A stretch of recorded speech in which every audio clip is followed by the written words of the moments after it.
전달한 게 아니고 제가 동영상을 제보를 받아서 잘못했으면 잘못했다고 깨끗하게 얘기하시는 게 낫죠.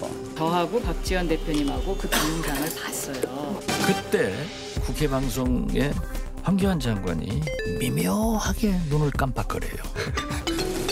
알고 계시다는 뜻으로 눈을 깜빡이고. CD를 본 일이 없다. 제가 3월 초에 경찰 고위 간부로부터 CD 동영상과 녹음 테이프를 그리고 사진을 입수를 했어요. 동영상 그 CD 이거는 도대체 어떻게 입수했을까? 수사하고 있었을 텐데 그거는 수사 기밀 아닙니까? 청와대의 입이라는 대변인까지 나서서 투기를 하고 다녔다니 과연 내노남불 정권입니다. 왜 서민들의 내 집 마련은 투기이고 당신들의 투기는 노후 대책입니까?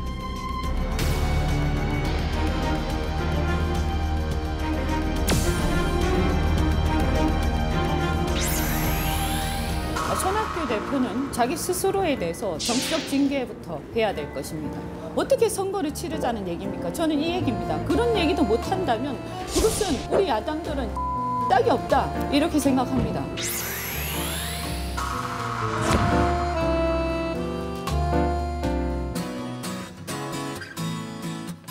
네, 3월 28일 정치부에 시작합니다. 최 반장, 그 박남매로 불렸던 박영선, 박지원 의원이 어제와 오늘 뭐 연이어서요. 그 황교안 전 한국당 대표 이제 김학의 전 차관의 동영상 관련해서요. 한국당 대표를 지금 코너로 몰아넣는 그런 분위기죠. 네, 어제 청문회에서 뭐 소위 박영선 후보자의 폭탄 발언, 폭탄 주장이 나온 데 이어서 오늘 박지원 의원이 뭐 거둔 셈이었는데 지원 사격에 나서 모양새였는데 당시 황교안 당시 장관이 김학의 전 차관의 영상을 알고 있었다라는 주장이었는데요. 하지만 뭐 황교안 대표 측에서는 뭐 사실이 아니다라고 있고 한국당 측에서도 당시 그 영상을 어떻게 가지고 있었느냐, 뭐 검찰에 고발하겠다라는 입장을 밝혔습니다. 네, 좋습니다. 양 반장, 아까 영상에서 잠깐 봤지만요. 또 오늘 이제 국회의원 또 이제 공직자 재산 공개가 이루어졌잖아요. 근데 김의겸 청와대 대변인을 둘러싼 논란이 커진 상황이죠. 그렇습니다. 뭐 김 대변인이 일단 은행 대출 10억 그리고 자신의 재산을 더해서 도합 25억 7천만 원짜리의 상가 건물, 2층짜리 상가 건물을 구입한 겁니다. 자, 그런데 이제 문제가 되는 것이 이제 뭐 이 재개발 지역에 있는 건물을 샀다고 해서 앞서 보신 대로 야당에서는 이건 투기다 뭐 이렇게 공격을 하고 있는 것이죠. 본인도 뭐 해명 기자회견을 그렇습니다. 했죠. 들어가서 얘기를 좀 이어갑시다. 갑시다.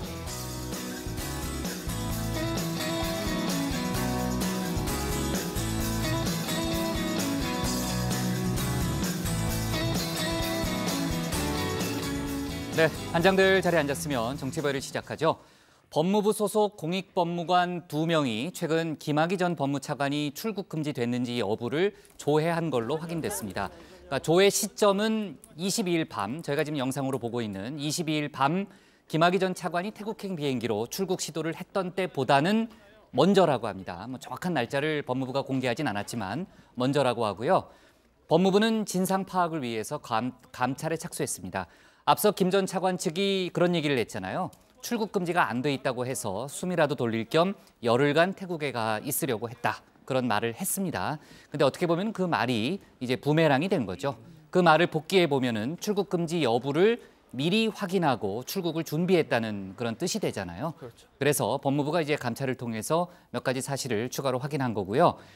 그 22일 당시부터 관련 의혹이 불거졌지만 김학의 전 차관이 해외 도피를 하려 했다는 논란. 본인은 뭐 지금 뭐 그런 일이 없다고 주장하지만 그런 논란이 더 뜨거워질 전망입니다.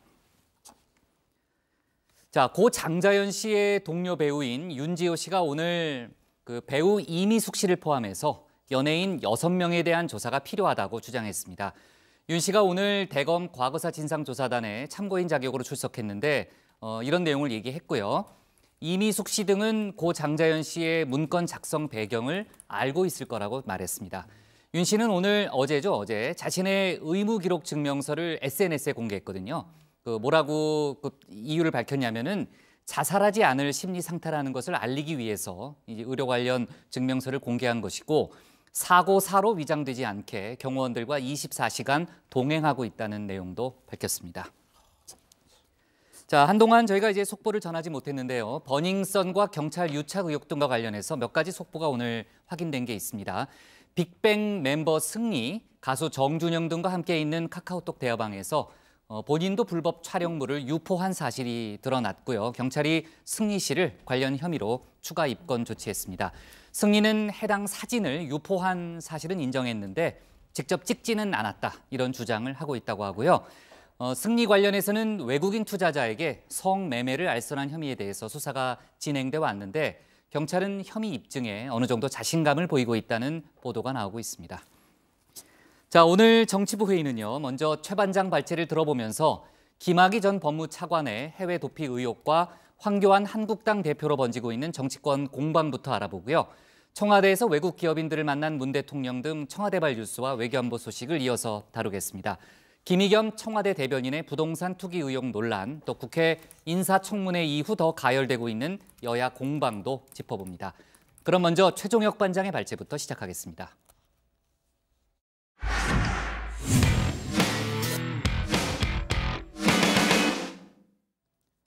한국당 황교안 대표는 김학의 전 차관 사건을 언제부터 알고 있었던 걸까요? 박영선 중기부 장관 후보자 청문회에서 관련 발언이 나온 뒤 박지원 의원도 오늘 황 대표가 김 전 차관 임명 전에 사실을 알고 있었다고 주장했습니다. 그러나 황 대표는 사실이 아니고 한국당도 법적 대응에 나서겠다는 방침을 밝혔는데요. 오늘 최 반장 발제에서는 관련 논란 내용을 자세하게 짚어보겠습니다. 네, 검찰은 김학의 전 차관 사건을 어떤 방식으로 수사하면 좋을지 관련 자료를 넘겨받아 검토를 하고 있습니다. 문무일 검찰총장은요, 매우 커진 의혹을 해소하는 데 합당한 방안을 마련하겠다라고 밝혔습니다. 김학의 사건을 전담할 특별수사단을 꾸릴 가능성이 높습니다. 특임 검사의 경우에는 이제 현직 검사를 수사 대상자로 한다는 그 한계가 있기 때문에 네, 그런 점에서는 좀 고려 대상에서 제외됐습니다. 그러면은 뭐 특별수사 팀이나 특별수사단이라든가 이런 걸 만드는 것까지도 얘기가 되신 건가요? 네, 이 특별수사단은요, 검사장급을 단장으로 하고 전국 각 검찰청에서 검사와 수사관을 이렇게 차출받는 방식입니다. 대표적으로 강원랜드 채용 비리, 또 성완종 리스트 수사 때였는데요. 김학의 특수단이 꾸려진다면 비슷한 규모로 약 10여 명 안팎의 검사가 투입될 것으로 보입니다. 자, 민주당은 특수단에 힘을 실어주고 있습니다. 자, 공소시효가 얼마 남지 않았기 때문에 국회가 특검을 추진하다가 늦어지면 시효가 지나 자칫 형사처벌을 할 수 없는 상황이 될 수 있다는 점을 우려했습니다. 자, 그러나 한국당은 특검을 촉구하고 있는데요. 수사 대상에 같은 당 곽상도 의원이 포함됐기 때문으로 보입니다. 황교안 법무부 장관이 그 당시 무슨 관계가 있었습니까? 그다음에 민정수석이 무슨 관계가 있었습니까? 계속 얘기 나오는 게 황교안 아니면 곽상도 얘기만 나오고 있습니다. 이것이 야당 탄압 아니면 뭡니까, 장관님? 자, 이 방금 말한 황교안 대표는 그동안 줄곧 이 김학의 사건은 검증 결과 문제가 없다고 들었고 이 차관으로 임명된 다음 스스로 사퇴한 게 전부라는 입장이었죠. 즉, 임명 전까지 나는 전혀 몰랐다. 나와는 일절 관계가 없다며 선을 그었습니다. 자, 그런데 그게 아니다. 황교안 대표도 알고 있었다라는 주장이 나왔습니다. 당시 국회 법사위원장이었던 박영선 중기부 장관 후보자, 이 김학의 차관이 임명되기 전에 국회의원 황교안 법무장관을 따로 만나서 간곡히 건의를 했다고 합니다.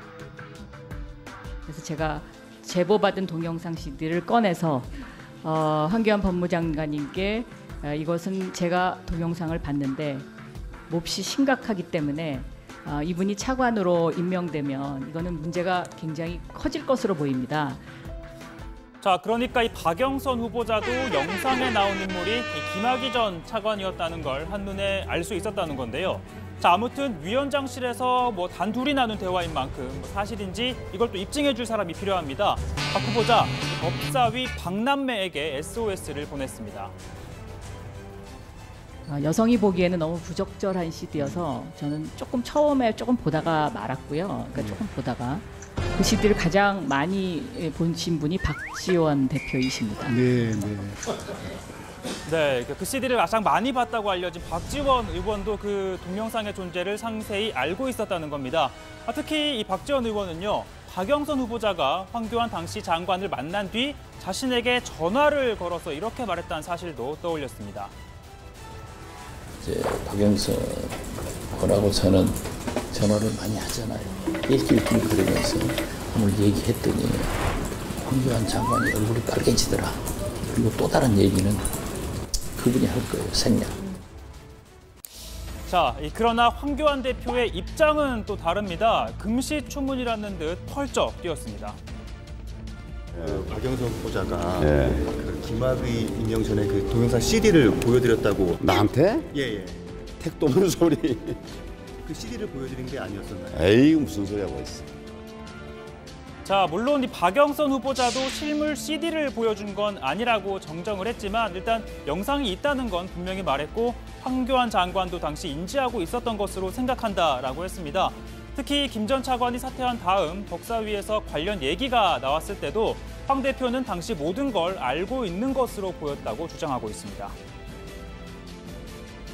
아마 장관님은 김학의 차관과 관련된 여러 가지 사실을 다 알고 계실 겁니다. 저희가 그 알고 있다는 사실을 알고 있기 때문에 지금까지 질문 드리지 않은 것입니다. 얘기를 듣고 당시 황 장관은 눈을 미묘하게 깜빡 미세하게 고개를 끄덕이면서 듣고 있는데 두 분은 박영선, 황교안 거기서 느꼈다. 자, 물론 박지원 의원의 해석이었고요. 자, 그랬다면 황교안 대표, 이 CD는 못 봤지만 동영상 얘기는 전혀 들은 게 없냐라는 질문에 또 이렇게 답합니다. 김학의 차관 관련해서는 어떤 얘기도 나누신 적이 없는 건가요, 지금 박영선? 아니 뭐 여러 얘기를 했죠. 그 당시 법사위원장이고 나는 또 이제 그 법무부 장관이고 그러니까 앉아서 여러 얘기도 하고. 그러니까 뭐 여러 얘기가 섞였으니까 언제 어떤 얘기가 있었는지는 정확하게 기억은 없어요. 또 임명을 대통령이 하시는 거니까 그 당시 내가 장관 되고 나서 며칠 안 됐었고 그렇기 때문에 내가 제청하는 사람도 아니고 그렇죠. 자, 그러니까 황 대표의 입장은 기억이 없다. 그러니까 이 동영상 얘긴 들은 적 없다라고는 또 답하지 않고 있는 겁니다. 다만 황 대표가 김 전 차관이 임명됐는데 뭐 아무 관여도 하지 않았다라는 건 사실과 달라 보입니다. 아시다시피 차관은 대통령이 임명하긴 하지만 장관이 제청을 해야 하기 때문인데요. 저 당시 청와대도 이렇게 설명한 바가 있습니다. 새 정부의 차관 인사를 발표하겠습니다. 각 부처 장관들의 추천을 거쳐 아직 공식적으로는 구성되지 않았지만 인사위원회에 준한 심의 절차를 거쳐 오늘 발표하게 되었습니다. 법무부 차관 김학의. 네, 각 부처 장관의 추천이라고 당시 대변인이 분명 설명을 했었습니다. 자, 오늘 발제 이렇게 정리해 보겠습니다. 알았냐 몰랐냐? 박영선, 황교안 진실 게임입니다. 네, 아까 최 반장도 얘기했지만요. 이제 김학의 전 차관 관련해서는 재수사가 확정이 됐잖아요. 어제 박상기 법무장관이 이제 특별수사단 구성을 검토하고 있다라고 했기 때문에 이제 방향도 나왔고요. 지금 검찰이 구성 준비에 박차를 가하고 있을 겁니다. 근데 갑자기 그 관련 논란이 이제 황교안 한국당 대표로 번진 상태잖아요. 이제 어제 박영선 중소벤처기업부 장관 후보자 청문회에서 그 박 후보자가 폭탄 발언을 했기 때문인데 오늘 이제 박지원 의원이 받았고요. 지금 아까 이제 최 반장이 그 제목을 달았듯이 진실 게임 양상으로 번진 상황이죠. 네, 일단 이 박영선 후보자의 주장을 정리해 보면 청와대가 김학의 전 차관을 임명하기 며칠 전에 국회에 온 당시 황교안 법무부 장관을 법사위원장실에서 만났고 당시 관련 동영상 본 얘기를 꺼내면서 임명해서는 안 된다 이런 뜻을 전했다고 하는 겁니다. 이 박영선 후보자는 어제 기자들에게 그림까지 그려가면서 당시 상황을 설명했는데요. 황 장관 외에 제3자가 있었다고도 했습니다.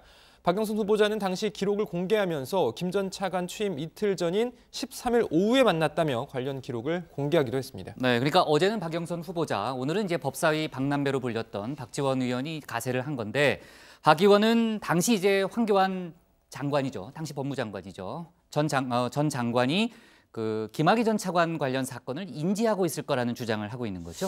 그렇습니다. 뭐 앞서 보신 대로 박지원 의원은 이 김 전 차관이 임명되기 전인 3월 초에 당시 황교안 장관 그리고 박영선 법사위원장이 만난 건 사실이다 이렇게 얘기를 했습니다. 그러면서 이 박영선 의원이 전화를 걸어왔는데 박영선 의원이 낄낄거리면서 오늘 김학의 동영상 얘기를 황교안 장관한테 했더니 황 장관 얼굴이 빨개지더라라고 했다면서 박영선 의원 주장에 일단은 힘을 실었습니다. 자, 또 다른 반응은 없었냐 이런 질문에 박영선 의원이 얘기를 할 거라고는 했는데 실제로 박영선 의원 오후 SNS를 통해서 당시 황교안 장관과 만난 시간 올려놨습니다. 당황하셔서 얼굴은 물론 귀까지 빨개지면서 자리를 뜨는 모습이 너무나 지금도 생생하다라고 이렇게 주장을 했습니다. 참고로 박지원 의원은 또 당시 김학의 전 차관이 검찰총장으로 간다는 소문이 파다했기 때문에 제보를 갖고 있었고 검찰총장 청문회 때 낙마를 시켜야 되겠다는 생각을 했지만 이후 차관이 된다고 하자 이런 얘기도 했었다라고 했는데요. 한번 보시죠. 황교안 법무부 장관이 김학의 차관이 오는 것은 굉장히 달갑지 않게 싫어했어요. 왜? 고등학교 1년 선배에다가 대통령이 차관을 임명하니까 그런 농담을 한 기억이 있어요. 이제 장관이 차관 결재 맡겠네? 허수아비네? 이런 식의 농담을 한 게 있으니까 그걸 내가 장관한테 했는지 그것은 기억이 안 나요. 당시 만난 자리에서. 네. 황교안 대표님은 택도 없는 소리라고 말씀하셨어요. 누구 택이 없는 거는 한번 봐야지. 네, 조금 전에 이제 기자 질문도 나왔지만요. 황교안 대표는 택도 없는 소리라는 반응을 보였잖아요. 그 당시 이제 박영선 후보자가 법사위원장이기 때문에 자주 만나기는 했지만 신반장 그 관련한 얘기, 그러니까 김학의 전 차관의 동영상 관련한 얘기는 전혀 기억나지 않는다는 거죠? 네, 일단 이 박영선 후보자가 실물 CD를 꺼내서 보여준 것은 아니었다라고 했기 때문에 실제로 황 대표가 그 CD 영상은 못 본 것으로 보입니다. 다만 박 후보자가 동영상 얘기를 하면서 차관 임명을 반대한다는 뜻을 전했다는 데 대해서는 기억이 나지 않는다라는 말만 반복하고 있고요. 또 황 대표는 박영선 당시 법사위원장과 여러 번 자주 만났고 여러 이야기를 나눴다면서 언제 어떤 이야기를 한 것까지는 제가 기억하지 못한다라고 했습니다. 들어보시죠. 여러 번 만났습니다. 자주 만났고요. 그 과정에서 뭐 여러 가지 얘기가 있었는데 그걸 제가 다 일일이 기억하지 못한다. 그런 말씀을 드렸어요. 여러 번 만났다는 게 장관 되시고 나서 만났다는 이 말씀이신가요? 그렇죠. 예. 그럼 장관 되고 김학의 차관 임명 직전에 그 사이에 만났던 적은 없는? 말씀드린 것처럼 여러 번 자주 만났어요. 그래서 언제 어떤 얘기를 했는지는 내가 다 기억할 수 없죠. 그렇지만 내가 CD를 보고 그것에 관련된 얘기 뭐 이래 한 일 없습니다. 네.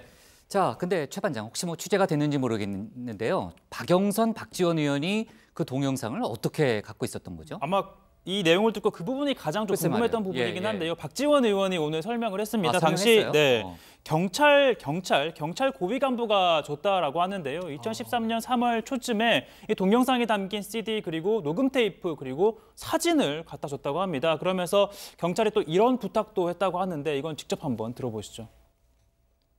검찰 고위 간부는 경찰에서 하지 않으니까 안 하니까 저보다 이걸 가지고 법사위에서 떠들어달라 그런 의미니까 내가 뭐 경찰이 발표한 것은 내 허락 받고 발표하는 것도 아니고 나는 몰라요.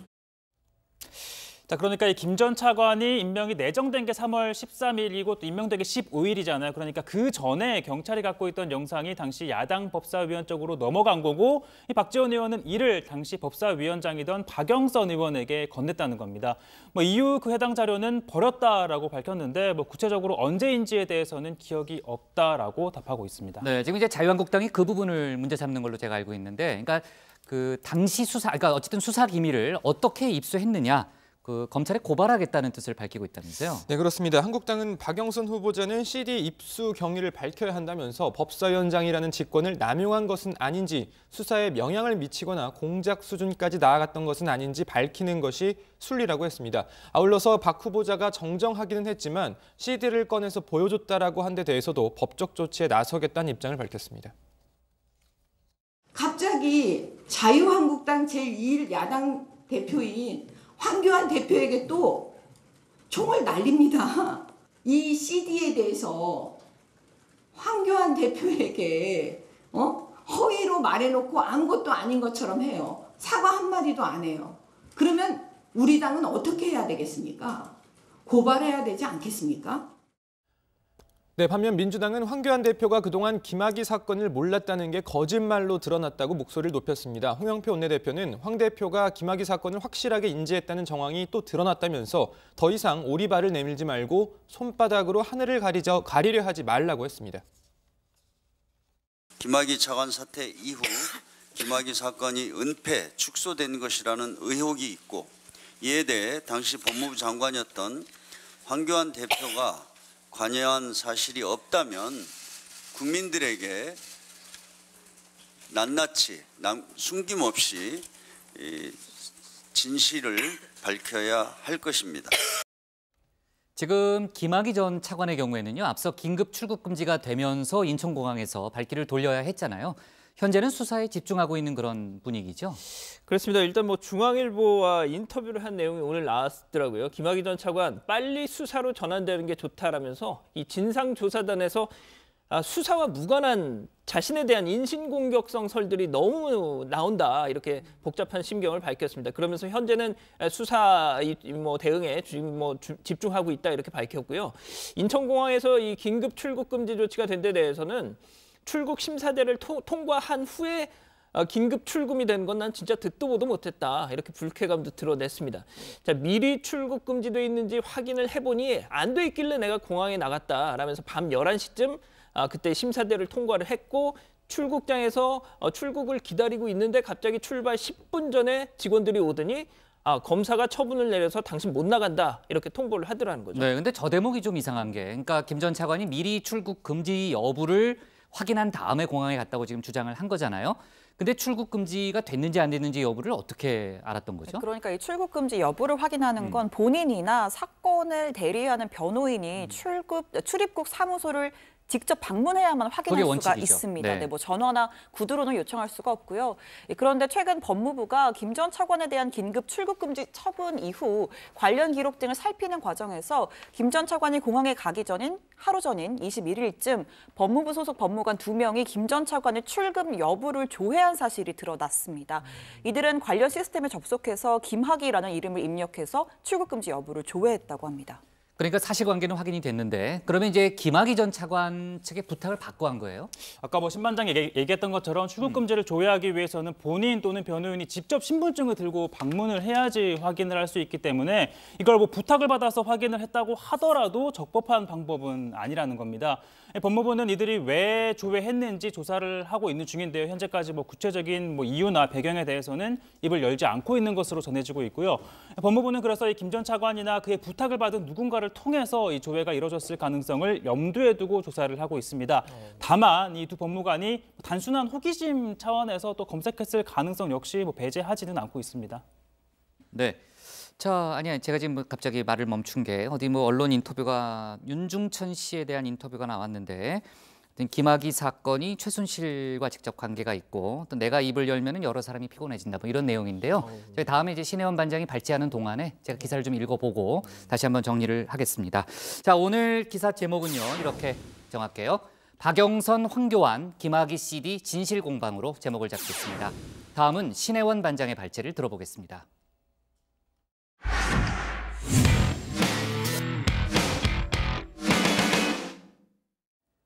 문재인 대통령이 오늘 외국 기업인들을 청와대로 초청해서 간담회를 가졌습니다. 지난해 외국인의 직접 투자가 역대 가장 높은 수치를 기록했다고 하죠. 이런 가운데 미 폼페이오 국무장관이 미국 하원 청문회에 출석해서 대북 협상에 대한 입장을 밝혔습니다. 제재와 압박 필요성에 무게를 두면서도 대화 의지 역시 밝혔습니다. 오늘 신 반장 발제에서는 청와대발 뉴스와 외교안보 속보를 함께 짚어보겠습니다. 네, 청와대 영빈관입니다. 미국, 일본, 중국, 독일 등등 세계 각국의 외국인 투자 기업인들이 한데 모였습니다. 한국에서 활동할 때의 애로 및 건의사항을 듣고 또 우리 정부의 혁신 성장 과제를 외국 기업의 시각에서 들어보는 의미 있는 자리가 마련된 겁니다. 자유로운 토론을 위해서 사전 시나리오 없는 타운홀 미팅 방식으로 진행됐습니다. 지난해 외국인 투자는 사상 최대인 269억 불을 넘었습니다. 여기 계신 여러분들 덕분입니다. 불필요한 규제를 과감히 걷어내고 투자 인센티브를 강화하여 여러분이 자국에서 투자하는 것보다 조금 더 불편함이 없도록 할 것입니다. 네, 오늘 간담회는 10년 초부터 이어온 문 대통령의 경제 소통 행보의 일환입니다. 중소기업과 대기업, 중견기업, 또 벤처기업, 자영업, 소상공인에 이어서 5번째입니다. 문 대통령의 언급처럼 지난해 외국인 투자 역대 최고 수치를 기록했습니다. 이제 우리 경제의 한 축이라고 해도 과언이 아닙니다. 자, 이런 가운데 어제 대한민국 재계의 역사적 사건으로 기록될 만한 일이 있었습니다. 조양호 한진그룹 회장이 그룹 핵심 계열사인 대한항공의 사내이사 연임에 실패했죠. 바로 주주총회를 통해서였습니다. 주주 행동주의 실현이자 재벌 중심의 한국 재계에 경종을 가하는 사건임은 물론이고요. 그간 거수기 역할을 그쳤던 국민연금의 스튜어드십 코드 행사도 의미 있는 대목으로 꼽힙니다. 외신들의 반응도 뜨거웠는데 잠깐 보실까요? 자, 먼저 월스트리트 저널입니다. 기업 지배구조 전문가들에 따르면 조 회장의 해고는 전통적으로 총수일가를 중심으로 운영되는 한국 재계의 이정표를 세웠다라고 평가했습니다. 자, 로이터 통신은 제목부터 눈에 띄는데요. 땅콩 회항의 후폭풍, 역사적인 투표로 쫓겨난 대한항공 대표이사라고 했습니다. 조 회장이 한국 재벌 총수 일가로서는 처음으로 이사회에서 해임됐다는 내용을 적었습니다. 자, 그런데 이 조 회장 대표이사직에서는 물러났지만 회장직에서 물러난 건 또 아닙니다. 또 대한항공은 조 회장과 아들 조원태 사장 그리고 우기용 부사장까지 이 총 3명이 대표이사인데 여기서 조 회장만 빠지게 된 거죠. 대한항공은 새로운 전문 경영인을 대표이사로 영입할 계획은 아직 없다고 했습니다. 자, 대한항공의 지분 구조를 보면 33.35%가 한진칼 등 조 회장의 우호 지분입니다. 그렇다면 결국 조 회장이 막후에서 결정권을 행사하고 아들 조 사장이 이사회를 통해 이를 관철시키는 이원화된 경영이 이루어질 거란 관측도 나옵니다. 어떠한 형태도 조양호 회장이 한진그룹에 특히 대한항공의 경영에 참여해서는 안 될 것이며 현재 조양호 회장이 퇴직을 한다면 약 700억에서 800억 원의 막대한 퇴직금을 받을 수 있습니다. 하지만 지금까지 조양호 회장이 회사에 손실을 끼친 것을 감안했을 때 이 퇴직금은 반드시 포기해야 된다고 생각합니다. 조양호 회장의 경영 퇴진과 퇴직금 포기를 계속적으로 요구하도록 하겠습니다. 네, 이번엔 주제를 바꿔서 외교안보 소식도 다뤄보겠습니다. 폼페이오 국무장관이 미 하원 외교위원회 청문회에 출석했습니다. 대북 정책의 목표로 최종적이고 완전하게 검증된 비핵화를 거듭 언급하면서 제재와 압박 필요성에 무게를 뒀습니다. We'll continue our progress toward the final fully verified denuclearization of North Korea. But we've not yet seen them make the big move that we were hoping, frankly, that they would do in Hanoi. But it had to be this complete denuclearization. We've not seen them take a step in that direction. 역시 청문회에 나선 스틸웰 국무부 동아태 차관부 지명자는 조금 더 직설적인 표현을 사용했습니다. 그동안 충분히 속아왔다, 꾸준한 압박이 필요하다고 강조했습니다. North Koreans know that we're not going to pull back just on their word. We've been fooled enough times, and so the steady pressure will continue to have an effect. 스틸웰 차관부 지명자는 예비역 공군 준장 출신으로 소위 강경파로 분류되는 인사입니다. 정식 임명되면 비건 대북 특별대표와 함께 대북 정책에 관여하게 되는데요. 국무부 내에서 각각 강원 메시지를 담당할 가능성이 있습니다. 수장인 폼페이오 장관은 여전히 북한과 대화하고 협상할 수 있다는 데 희망적이라면서 외교적 노력 역시 병행하겠다는 입장을 덧붙였습니다. 이런 가운데 우리 외교부 강경화 장관이 한미 외교장관 회담을 위해서 오늘 오전 출국했습니다. 현지 시간 29일 유엔 평화유지 장관회의에 참석한 뒤에 워싱턴으로 이동해 폼페이오 장관을 만나는 겁니다. 두 사람의 만남은 하노이 2차 북미 정상회담이 결렬된 이후 처음입니다. 예, 폼페이오 장관하고 예. 하노이 통화도 했지만 아직 그간의 상황 전개에 대해서 좀 상황 인식을 공유하고요. 앞으로 어떻게 공조를 하면서 나갈지 또 그 밖에도 또 한미 현안들이 여러 가지 있는 게 있고요. 그래서 좋은 면담이 될 것 같습니다. 폼페이오 장관이 FFVD 강조했는데 두 장관은 회담에서 비핵화 협상 중단 가능성을 거론하는 북한의 최근 동향을 공유하고 조속한 협상 재개를 위한 방안에 대해서도 의견을 나눌 전망입니다. 또 일각에서 불거진 한미 관계 이상규율서를 불식시키는 계기가 될 수도 있어 보입니다. 오늘 청와대 발제 이렇게 정리하겠습니다. 북한에 충분히 속았다. 미 제재 유지 대화 병행 한 목소리입니다. 네, 아까 제가 이제 청와대 발제 시작하기 전에 그 김학의 사건의 핵심 인물이죠. 그 핵심 관계자입니다. 건설업자 윤중천 씨가 한 언론과 단독 인터뷰를 한 기사가 막 떴다. 뭐 이런 얘기를 했잖아요. 제가 이제 신 반장 나가서 밟지 않은 사이에 기사를 다 읽어봤습니다. 최 반장, 어떤 내용인가요, 정확하게? 네, 일단 뭐 이번 사건과 관련해서 여러 인물들이 좀 연관되어 있다, 관여되어 있다라는 뭐 주장이었는데요. 그러면서 윤중천 씨는 최순실 씨와도 관련이 있다라고 했습니다. 그러면서 지금 내가 이거를 말하게 되면 여러 사람이 피곤해진다라면서 아직은 말을 못한다라는 뭐 주장을 지금 펼치고 있는 거고요. 사실 뭐 그동안 김학의 전 차관의 부인과 최순실 씨가 좀 친분이 있다, 뭐 이러한 의혹은 제기된 상황이었죠. 또 윤 씨는 최근 진상조사단을 통해서 뭐 과거 한상대 전 검찰총장 또 윤갑금 전 대구 고검 검사장 등 이름이 거론되고 있다라는 기자의 질문에 역시 지금은 말할 수 없다라면서 말을 좀 아꼈습니다. 뿐만 아니라 최근 김 전 차관과 자신을 연결해준 인물로 그 사법연수원 17기 출신 변호사라는 인물이 있다라는 네. 뭐 익명의 편지가 제보가 왔다라고 했었는데 한국당에서는 뭐 최순실 국정농단 특검보 가운데 한 명이다라는 뭐 주장을 하고 있는데요. 윤 전 대표는 윤준정 씨는 관련해서는 이 인물은 새로 나온 인물이 아니라 2013년 조사에서 이미 나왔던 이름이다. 뭐 지금 와서 왜 호들갑인지 모르겠다라는 또 주장을 펼치고 있습니다. 네, 좋습니다. 자, 일단 청와대 소식부터 좀 다뤄보고요. 그다음에 이제 외교안보 이슈로 넘어가 보겠습니다. 오늘 이제 청와대로 외국 기업인들을 초청했는데 뭐 처음이잖아요. 뭐 문 대통령 취임 이후에 처음 있는 행사였는데 고 반장 어떤 얘기들이 오갔나요? 네, 문재인 대통령은 외국 기업도 우리나라에 투자하면 우리 경제 발전과 함께하는 우리 기업이다 이렇게 말을 하면서 우리는 한 배를 탄 공동 운명체라고 강조했습니다. 또 외국인 투자 기업으로 인한 일자리 창출 역할도 높게 평가했는데요. 18,000개가 넘는 외국인 투자 기업이 국내에서 74만 명의 일자리를 만들었다. 특별히 감사드린다고 인사를 전했습니다.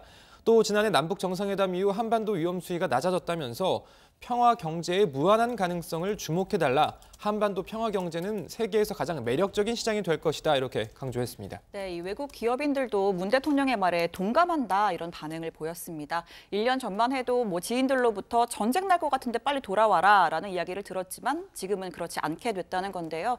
오늘 간담회가 타운홀 미팅 방식으로 진행이 됐는데 사회를 제프리 존슨 주한 미국 상공회의소 이사장이 직접 맡았습니다. 유창한 한국어로 문 대통령의 인사말에 화답을 했는데 직접 한번 들어보시죠. 외국 기업들과 함께 한국 경제의 발전을 논의하는 자리를 마련해 주셔서 진심으로 감사를 드립니다. 동감받았습니다. 외국 기업들과 함께 감당회 진행을 맡은 제프리 존스인데요. 여러분 오늘 시간 굉장히 촉박하니까 short, sweet, 한 1 minute, 오케이? 1년 전까지라도 제 미국에 있는 친척들, 친구들, 그리고 제가 자문하는 회사들 본사에서 다 한국에 언제 떠나냐, 언제 다시 미국에 들어오냐, 그 자리에서 금방 전쟁이 일어날 것 같은데 빨리 들어와 라는 메시지 계속 받았는데 대통령께서 너무 잘해 주셔서 그런 소리 듣고 있지 않습니다. 너무 감사합니다. 네, 한국말이 상당히 유창하죠. 한국말도 잘하는 것 같네요. 네. 그러니까요. 그건 맞는 것 같아요. 네. 네. 아까 동감 그거 하나 딱 빼고는 완벽했어요. 그 정도 실수야 뭐. 할 수 있죠. 최 반장이 하는 실수에 비하면은 수사로서는 뭐 충분히 가능하죠. 그 정도는. 동감 뭐 무시하셔도 됩니다. 네. 문 대통령 마무리 발언을 좀 소개해드리면 외국인 투자 기업의 생생한 의견을 들을 수 있는 좋은 자리였다. 그저 듣고 끝나는 게 아니라 피드백이 가장 중요하다 하면서 후속 조치의 중요성을 강조했고요.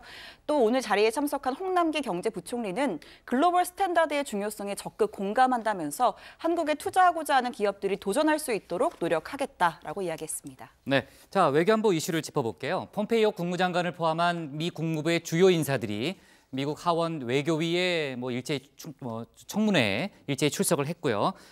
대북 관련한 얘기를 많이 했는데 역시 이제 대화는 하겠지만 제재는 계속된다는 부분에 방점을 찍었죠. 그렇습니다. 일단 폼페이오 국무장관은요 대북 정책 목표로 최종적이고 완전하게 검증된 비핵화 거듭 언급을 했습니다. 하노이 2차 미북 정상회담에서 북미 정상회담에서 희망했던 비핵화의 큰 움직임을 아직 보지 못했다. 라면서 우리는 유엔 안전보장 이사회 결의를 계속 이행할 것이며 세계 모든 나라가 그렇게 하도록 최선을 다해서 독려할 것이다 강조했습니다. 다만 외교적 노력 역시 함께 나갈 것이다 이렇게 덧붙였습니다. But we've not yet seen them make the big move that we were hoping, frankly, that they would do in Hanoi. I'm still hopeful that we can engage and negotiate with them and get to the right outcome. Chairman Kim. 자, 또 우리로서 상당히 중요한 직책인 국무부 동아태 차관보에 지명된 데이비드 스틸웰도 청문회에 앞서 보신 대로 참석을 했는데 상당히 수위가 높은 발언을 내놨습니다. 우리는 그동안 북한에 충분히 속아왔다. 압박을 너무 빨리 풀어주는 것은 우리를 시작점으로 되돌려 놓을 것이다. 이렇게 강조를 했습니다. 들어보시죠. North Koreans know that we're not going to pull back just on their word. We've been fooled enough times, and so the steady pressure will continue to have an effect. 네, 그리고 에이브럼스 주한 미군 사령관도 하원 군사위 청문회에 출석을 했는데요. 참 많았네요. 네, 뭐 우리가 이렇게 얘기를 했습니다. 자, 우리가 관찰한 북한 핵 미사일 활동은 비핵화와 부합하지 않는다라면서 즉 북한을 압박했습니다. 네. 자, 그리고요. 아까 어제 저희가 대한항공 주총에서 벌어졌던 여러 가지 큰 속보를 다뤘고요. 아까 또 신반장이 관련한 얘기를 했잖아요. 뭐 외신들도 상당히 관심을 많이 갖고 있다 얘기를 했는데 지금 자막은 이미 나왔습니다만 오늘 양대 항공사 중에 하나인 아시아나항공 쪽에서 또 큰 속보가 나왔습니다. 그러니까 내일 금호 산업 아시아나항공 주총이 있는데요. 주총을 하루 앞두고 박삼구 금호 아시아나그룹 회장이 전격 퇴진을 선언했습니다. 최근 감사 보고서가 공개되면서 금융시장에 혼란이 일어났잖아요. 관련해서 그 사태에 책임을 진다는 거고요. 일단 그룹은 비상경영위원회 체제로 운영될 예정이라는 그런 얘기도 나오고 있습니다. 자, 오늘 청와대 발제. 자, 이렇게 정리할게요. 폼페이오 비핵화 큰 움직임 없어 제재 유지로 잡겠습니다. 다음은 양원보 반장의 발제를 들어보겠습니다.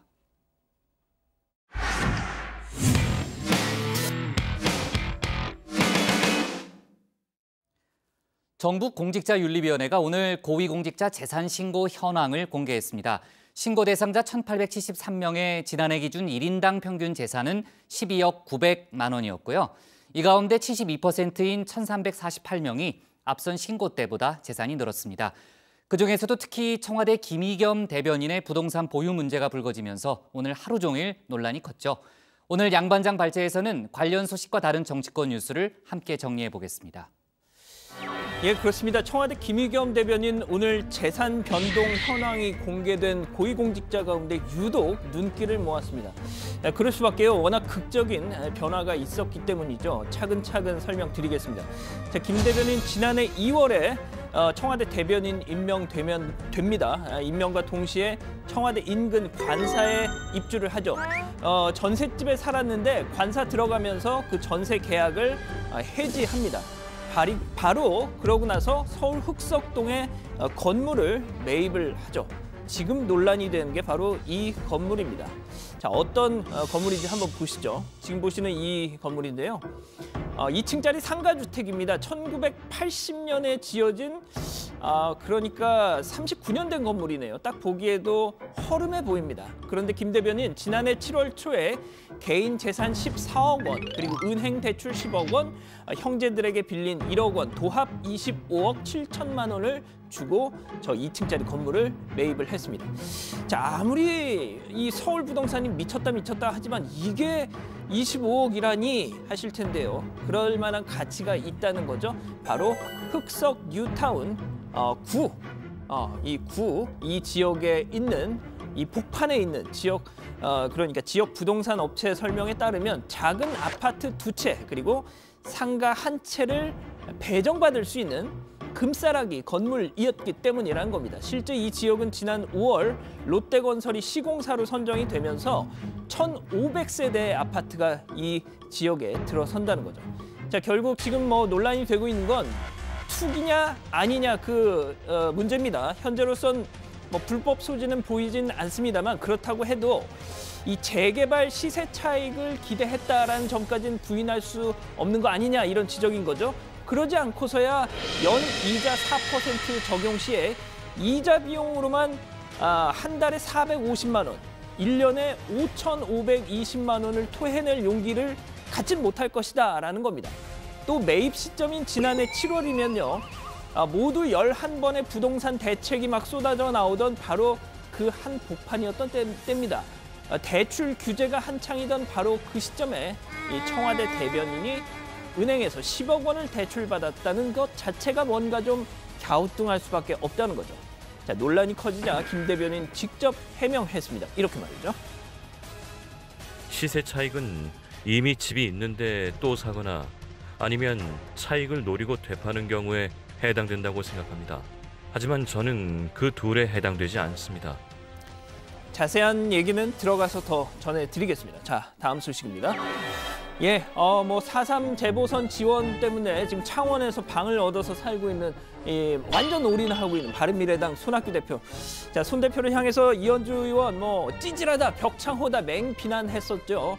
이 당에서 징계한다 이런 소식이 들리자 죄송합니다가 아니라 더 발끈하면서 그게 찌질한 게 아니면 뭐냐 이렇게 받아치고 나섰습니다. 오늘 기자들 만나서 입장 밝히는 시간을 가졌는데요. 조금의 물러섬이 없었습니다. 손 대표 정말 찌질해라는 생각 변함없다고 하면서 이렇게 말합니다. 얼마 되지 않는 득표를 가지고 야권이 함께 분열되어서 1%가 올라갈 때마다 여당의 승리가 1%씩 올라갑니다. 자, 한 발 더 나갑니다. 국민 열망을 외면하고 보수우파 분열을 초래했으니 선거 결과 책임져야 한다는 겁니다. 그 기준점을 득표율 10%로 잡았는데 10%에 미달할 경우에는 손학규 대표는 자기 스스로에 대해서 정치적 징계부터 해야 될 것입니다. 자, 그러니까 이 말은 10% 득표 못하면 대표직 내놓으라는 얘기입니다. 자, 손 대표 반응은 어땠을까요? 그동안 이현주 의원이 뭐라 하듯 무대응이었는데 그 반응은 들어가서 전해드리죠. 자, 마지막 소식입니다.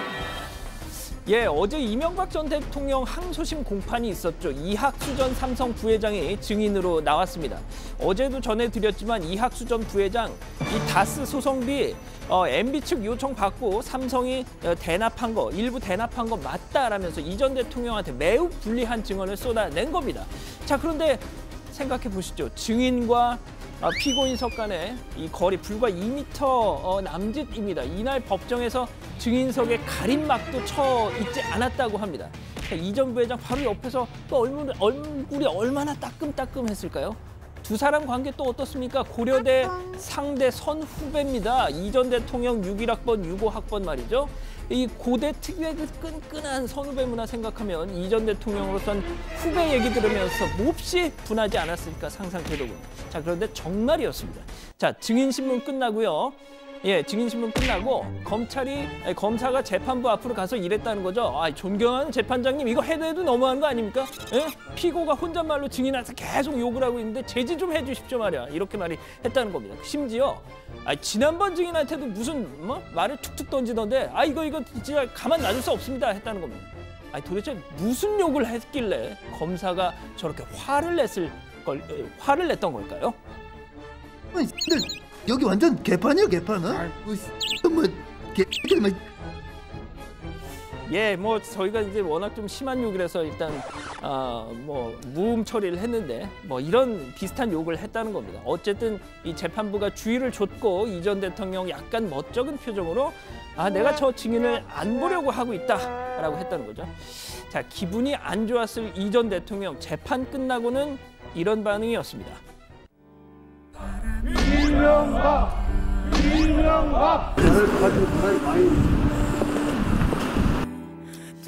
예, 이 전 대통령 마음에 지금 많은 바람이 불고 있을 겁니다. 오늘 준비한 소식은 여기까지입니다.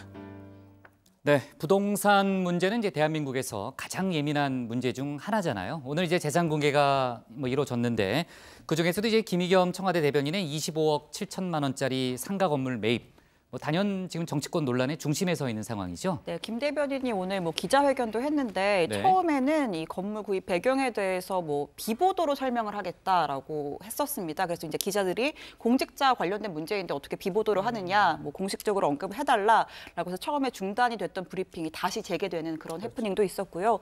결국 논란의 지점은 이 대목인 것 같습니다. 왜 39년 된 허름한 2층 상가 건물을 본인의 자산 2배에 가까운 25억 원이나 주면서 또 그것을 위해서 10억 원의 대출까지 받으면서 구입을 했을까?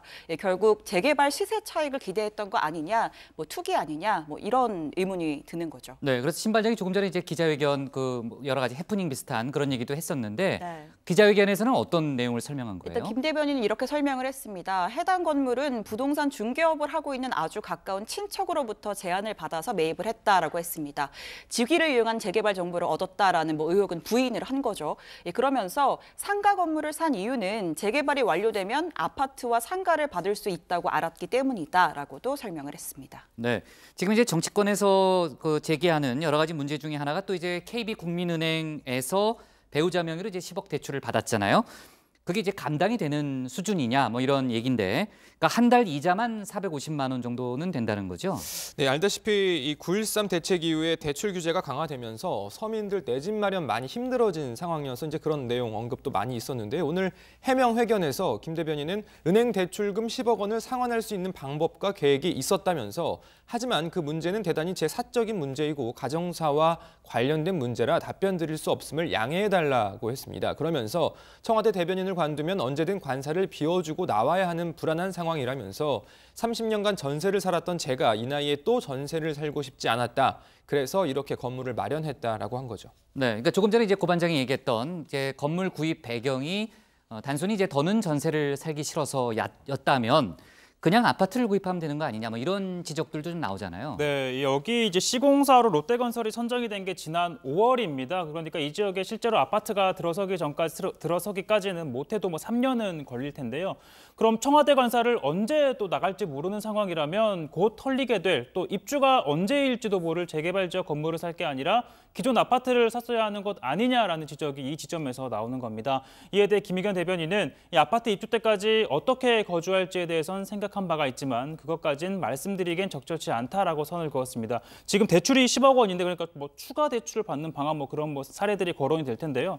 일단 시세 차익을 기대한 게 아니냐라는 지적에는 여러분들이 판단해 달라라고 했습니다. 네, 자 앞서 이제 양 반장이 이제 발제에서도 잠깐 지적했지만요. 김의겸 대변인이 매입했던 그 건물이 그러니까 나중에 이제 아파트 두 채와 상가를 배정받을 수 있는 급매물이었다는 거잖아요. 그렇죠. 관련해서는 어떤 설명을 했나요? 예, 일단 국장 말씀하신 2+1, 그러니까 아파트 두 채 그리고 상가 하나, 이 작은 아파트 두 채와 상가 하나를 의미하는 것이다라고 설명을 했습니다. 그런데 선택하기에 따라 다르다고도 하더라고요. 그러니까 본인은 아파트 두 채를 가질 생각이 없고 큰 평수의 아파트, 지금 보도된 바로는 한 41평짜리라고 하던데요. 이 큰 평수의 아파트 한 채만 가질 것이다. 왜? 노모를 모셔야 하기 때문에라고 말이죠.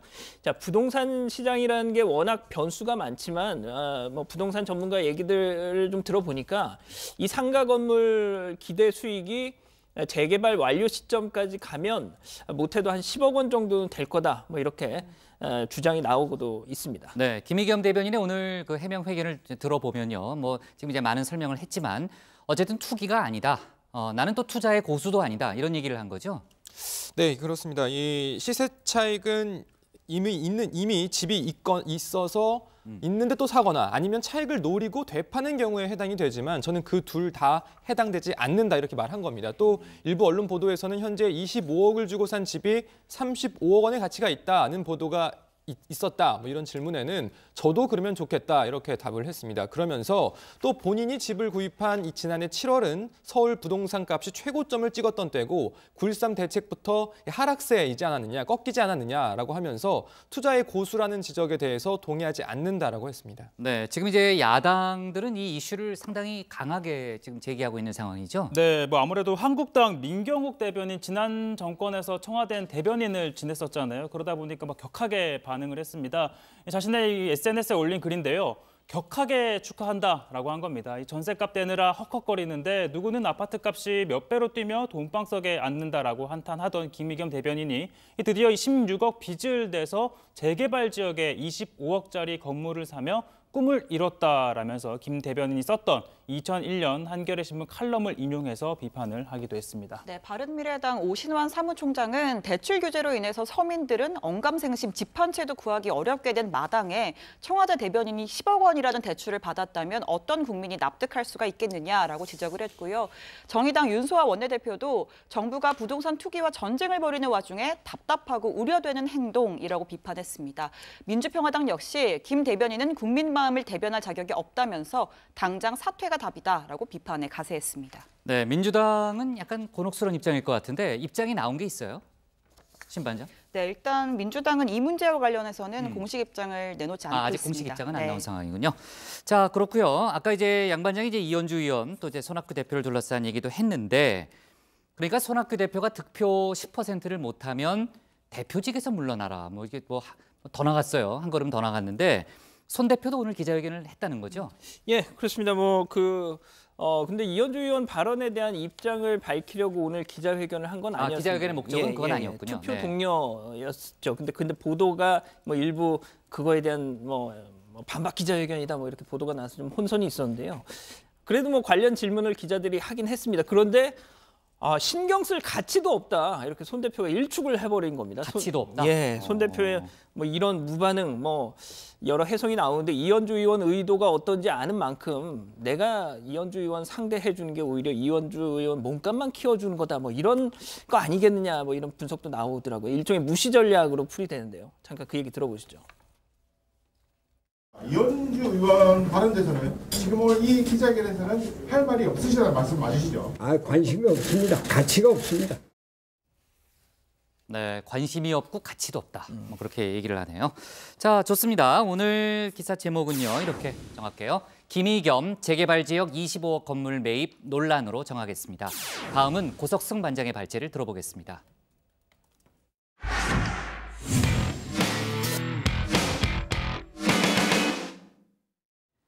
장관 후보자 7명에 대한 사흘간의 인사청문회가 어제 모두 끝났습니다. 정책 검증보다는 막말과 고성, 비방이 난무했던 청문회였다는 평가가 많죠.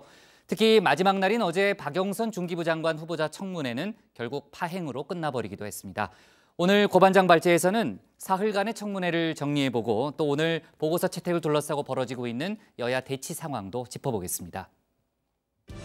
정책 검증은 없고 흥신소 청문회, 관음증 청문회만 있었습니다. 우리 국민들이 언제까지 이런 식의 청문회를 지켜봐야 합니까? 인사청문회를 오로지 정쟁과 국정 발목 잡기로 악용하려고 하는 생각을 버려야 합니다. 범법자 수준의 함량 미달 인사만 내놓은 것으로 확인되었습니다. 국무회의장이 아니라 당장 수사기관에 앉아야 할 후보가 대부분이었던 것 아닌가.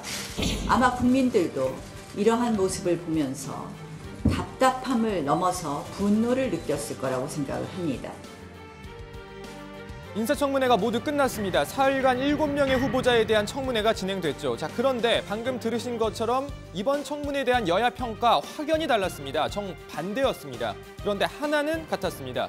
누구 탓이건 간에 청문회 자체는 어쨌든 별로였다. 그건 같았습니다. 청문회 왜 별로였고 무엇이 별로였는지 정리해보는 시간 갖겠습니다. 자, 우선 청문회를 왜 하는 건지 한번 볼까요? 인사청문회 시작할 때 이 진행을 맡은 상임위원장이 공통적으로 하는 인사말이 있습니다. 이것부터 들어보시죠.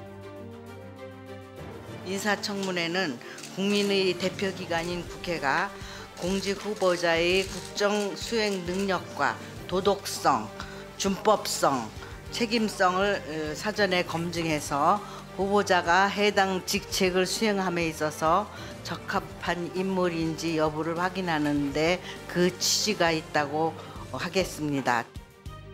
네, 들으신 대로입니다. 국정 수행 능력, 도덕성, 준법성, 책임성 잘 검증하면 되는 거죠. 문제는 그게 제대로 안 되고 있다는 겁니다. 여당은 야당이 흠집내기에만 골몰하고 있다 이렇게 주장하고 있고 야당은 문제 후보자들이 자료 제출을 거부하는 등 검증을 피하고 있다 이렇게 강조하는 상황 매번 반복되고 있습니다. 누구 말이 맞는지는 청문회 과정 쭉 지켜보신 다정의 가족분들이 충분히 판단해 주실 거라 믿고요. 자, 다른 거 다 떠나서 막말, 고성, 흥분 이런 건 좀 없었으면 좋겠다. 개인적으로 그런 생각 해봤습니다. 한 사람의 신상을 처음부터 끝까지 다 털겠다 이게 하는 게 아닙니다. 그 후보 우리 그렇게 안 했어요. 그렇게 안 했어요. 갖고 와봐요. 위원장님 이거 이런 식으로 청문회 해도 되는 겁니까 정말? 독촉해 주세요 이거. 예 알겠습니다. 답변해 보세요.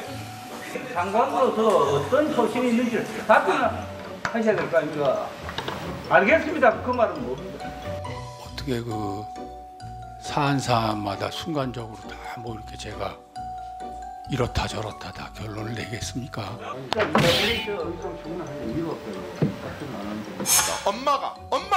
엄마가 이 말하자면 영화를 직접 죽이라고 한다거나 혹은 죽이는 장면을 보게 하는 이 어마어마한 인권 유린을 하는 그런 사례 하나를 못 듭니까? 네, 야당이 공세적인 입장이 강하다 보니까 야당 의원들의 사례가 어떻든 좀 많이 몰려 있는 것 같네요. 자, 아무튼 물론 청문회 질의하고 하다 보면 답답할 수도 있죠. 후보자의 답변이 마음에 안 들 수도 있고 필요한 자료 제때 안 주면 짜증날 수도 있습니다. 그래도 전 국민이 보는 청문회 자리에서 큰 소리 치고 하는 건 자제해줬으면 하는 그런 개인적인 바람입니다. 자, 그리고 이것도 청문회 때마다 반복되는 장면인데요. 일단 보시죠. 다시 한번 송구스럽다는 말씀을 송구스럽게 생각합니다. 다시 한번 송구스럽게 생각합니다. 정말 죄송합니다. 진심으로 송구하다는 말씀을 국민 정서상 참 송구스럽습니다. 거의 모든 후보자가 죄송하다, 송구하다 머리를 숙였습니다. 사실 이것도 정권을 막론하고 인사청문회 때마다 볼 수 있는 모습이죠. 그런데 이 방금 보신 영상 한 사람이 빠져 있습니다. 바로 인사청문회 청문위원만 40번 넘게 했다는 박영선 후보자인데요. 어제 박영선 후보자 청문회는 좀 달랐습니다. 일단 보시죠. 유방암과 관련된 부분은 전국적으로 유방암을 앓고 있는 여성들에게 모멸감을 주게 만드는 발언입니다. 제가 윤한홍 의원님 전립선 안 수술하셨습니까? 이렇게 말씀드리면 어떻게 느끼시겠습니까? 그거하고 다르죠. 제가 특혜 진료를 받았다면 여기서 사실대로 확인하는 거예요, 지금. 저도 청문회를 해봤지만 지금 이게 무슨 입출금 내역서를 원하시는 거 아닌가요?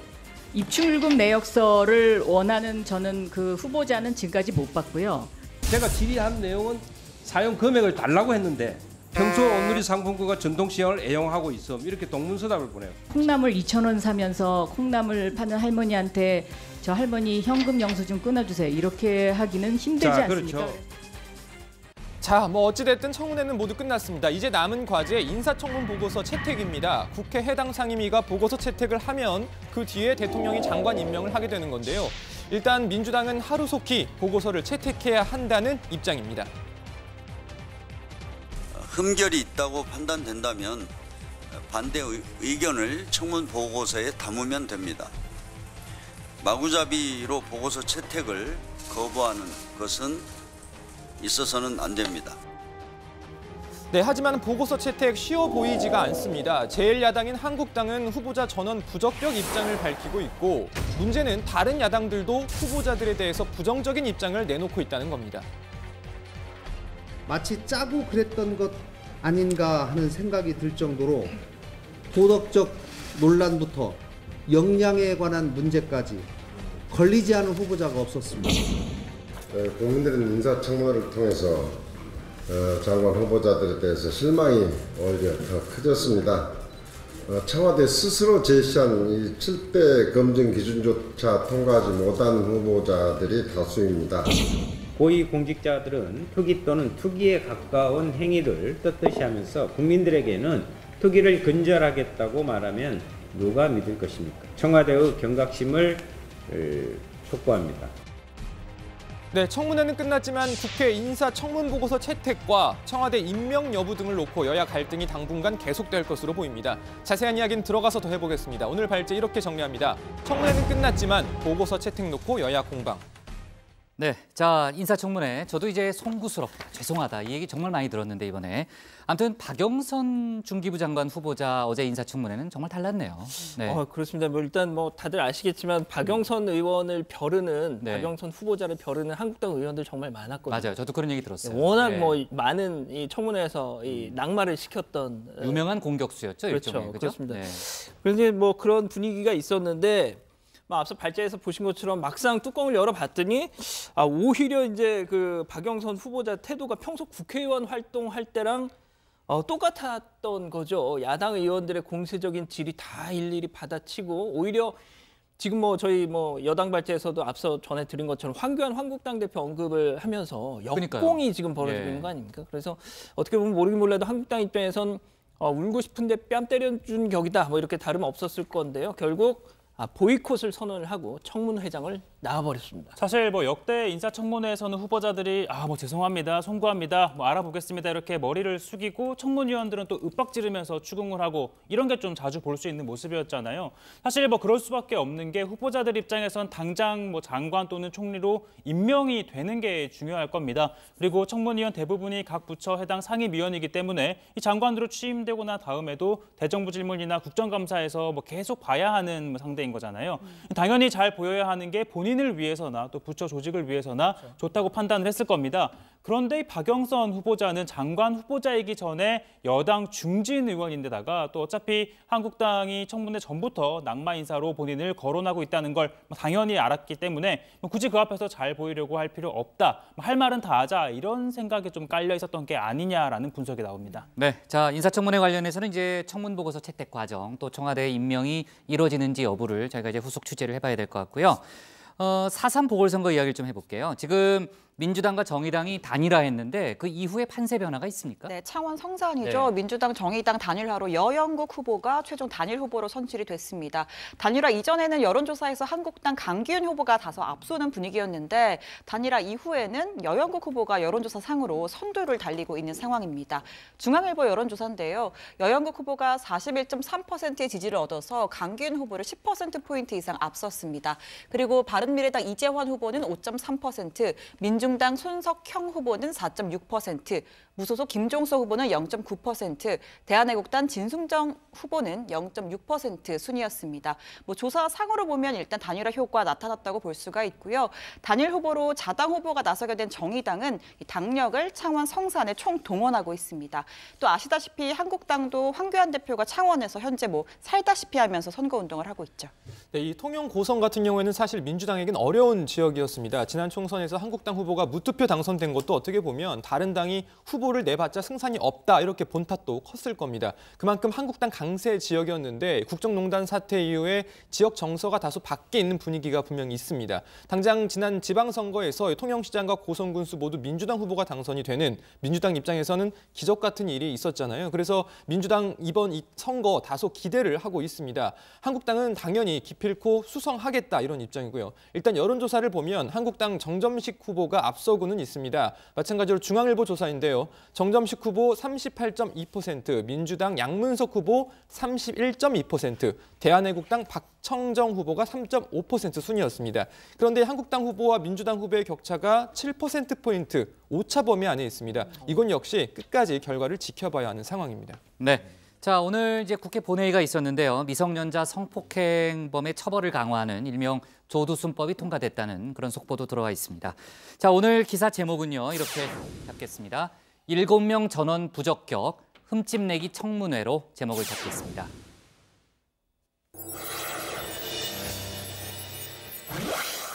네, 응답하라 다정의 시간이고요. 고반장 차례네요. 고반장, 어떤 의견들이 들어와 있어요?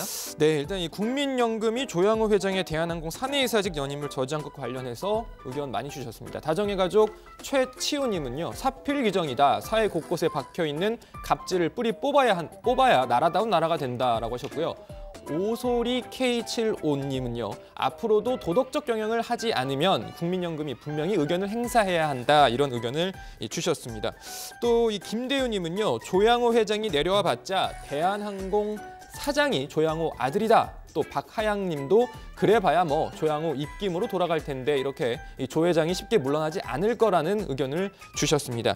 장관 후보자 인사청문회 관련 의견도 많았습니다. SHL님은요. 청문회가 너무 유치하다. 정책에 대한 질문 좀 해라 하셨고요. 또 샤인 브라이틀리님이죠. 샤인 브라이틀님은요. 청문회를 청문회해라. 또 르셸님은 인사청문회 자리에서 민원 끼워넣지 마라. 올 아르님은요. 흠결 없는 후보자가 없네. 이제는 더 이상 안 된다. 이런 댓글을 주셨습니다. 자, 끝으로 영어를 잘 못하네요. 아니 근데 발음은 좋은데요? 그래도 눈이 안 좋아서 살짝 끝으로 복국장 또 60조 프리뷰 관련 의견이 저요? 꽤 들어왔는데요. 프리뷰요? 예. 뭔데요? 후디멜로님은요. 좀 신반장 가리지 맙시다. 이런 의견 주셨습니다. 신반장을 가리지 말라고요? 예.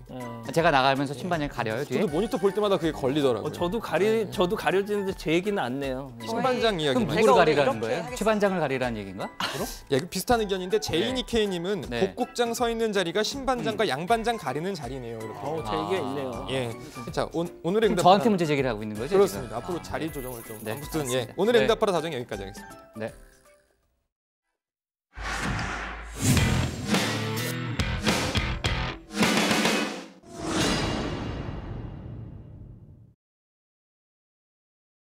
안녕하세요. 톡 쏘는 정치의 강정입니다. 국회의원 사상 처음으로 출산 휴가를 썼던 자유한국당의 신보라 의원, 이번엔 아기와 함께 의회에 등원하겠다며 본회의장 출석 허가를 요청했습니다. 하지만 이 문제 일단 연기가 됐습니다. 신 의원은 당초 법안 제안을 설명하면서 6개월 된 아들과 동반 출석을 할 수 있게 해달라고 문희상 의장에게 요청했는데요. 문 의장은 여야 원내대표들에게 의사를 모아달라고 부탁했습니다. 하지만 신 의원이 제안 설명을 준비했던 법안들이 법사위 심사 단계에서 미뤄지면서 오늘 본회의에 상정되지 못했습니다. 문 의장은 법안이 본회의 상정 여부를 지켜본 후에 결정하겠다는 입장을 전했다고 합니다. 신보라 의원은 저출산 문제를 해결하기 위해선 전례가 없던 일도 해야 한다고 그 취지를 설명했습니다. 근데 우리나라에선 전례가 없는 거다 보니 좀 신중하게 국회의장께서도 고심을 하고 있지 않나라는 생각을 하는데요. 저는 이러한 우리 사회의 변화도 있어야 이 저출산 문제랄지 이런 부분에 대해서도 관심과 정책 변화가 함께 이루어질 수 있을 거라고 보고요. 그런 조금 현명한 결정이 좀 내려지기를 소망하고 있습니다. 신 의원이 제안 설명하려고 했던 법안은 남녀 고용평등과 일가정 양립 지원에 관한 법률 일부 개정안 등인데요. 엄마, 아빠 동시 육아휴직을 허용하고 동시휴직 급여를 지원할 수 있게 하는 등의 법안입니다. 문 의장과 여야 원내대표들이 허가하고 법안이 본회의에 상정되면 신 의원이 아이 동반 출석이 가능해질 전망인데 성사된다면 헌정사상 처음 있는 일이 됩니다. 정의당도 지지 의사를 밝혔습니다. 문희상 의장은 신보라 의원의 자녀 동반 출석을 허용해주기 바랍니다. 무엇보다 이날 신보라 의원이 제안 설명하는 것이 육아와 관련된 법안 개정안인 만큼 신 의원이 단상에 아이와 함께 올라가는 장면은 큰 의미를 남길 것이 분명합니다. 하지만 유사한 요청이 계속 이어진다면 그동안 출입 자격에 엄격한 제한을 뒀던 관례가 깨어질 수도 있다는 우려도 있습니다. 국회법 151조에는 회의장에는 의원, 국무총리, 국무위원 또는 정부위원, 그 밖에 의원 심의에 필요한 사람과 의장이 허가한 사람 외에는 출입할 수 없다고 되어 있습니다. 해외에서는 아이를 데리고 의회에 나오는 여성 의원들의 모습을 심심찮게 볼 수 있었는데 미국의 태미 더거스 상원의원은 지난해 4월 생후 열흘 된 딸을 데리고 의회에 출석했는데 미국 상원에 아기가 출입한 건 처음이라고 합니다. How do you feel as a mom to be here with Miley? I think it's historic. I just think it's amazing, and I want to thank all my colleagues for the unanimous consent vote so we can do this. Thank you. Thank you guys. She's pretty young to be making history. She is, you know. 2017년엔 호주의 라리사 워터스 당시 상원의원이 생후 3개월 된 딸을 데리고 본회의장에 등장해서 모유 수유를 하면서 법안을 발의해 화제를 모았고 유럽의회 리치아 론줄리 의원은 3년 동안 딸을 데리고 의회에 나와 유럽의회의 엄마로 불리기도 했습니다. 하지만 모든 의회가 아이 동반 출석에 호의적인 건 아닙니다. 영국 하원은 아기들이 의회에 들어오는 걸 허락하지 않고 있고요. 일본에선 지난해 11월 22일 오가타 유카 구마모토시 의원이 생후 7개월 된 아들을 안고 회의장에 착석했다가 다른 의원들의 항의를 받기도 했습니다. 신 의원이 아기와 함께 등원할 수 있는 첫 사례를 만들 수 있을 것인지 아니면 유사 사례가 이어질 것이란 지적 때문에 반대에 부딪힐지 조금 더 지켜봐야겠습니다.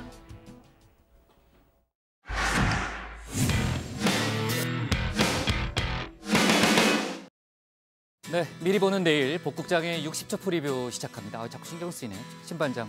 네, 자, 대한항공 주총은 어제 끝났지만은 조양호 한진그룹 회장에겐 넘어야 할 산이 또 있습니다. 내일 한진그룹 지주사인 한진칼 주총이 열리는데 국민연금이 제안한 정관 변경 안건이 쟁점이죠. 횡령, 배임 등의 혐의로 금고 이상형이 확정된 이사는 결혼 처리한다는 내용인데 아무래도 조양호 회장을 겨냥한 거라는 분석이 많습니다. 가습기 살균제 사건을 재수사 중인 검찰이 문제가 된 제품을 판매한 애경산업 전 대표 등 4명에 대해서 구속영장을 청구했습니다. 이들의 구속 여부가 내일 영장 실질심사 후 확정되게 됩니다. 아까도 저희가 그 내용을 다뤘는데요. 찌질하다 등 당대표를 노골적으로 비하하는 발언을 한 이현주 바른미래당 의원에 대한 징계 절차가 시작됩니다. 바른미래당 윤리위가 내일 첫 회의를 열고 징계 심사에 착수하는데 당내 분위기가 중징계 쪽으로 기울고 있다는 그런 얘기도 있습니다.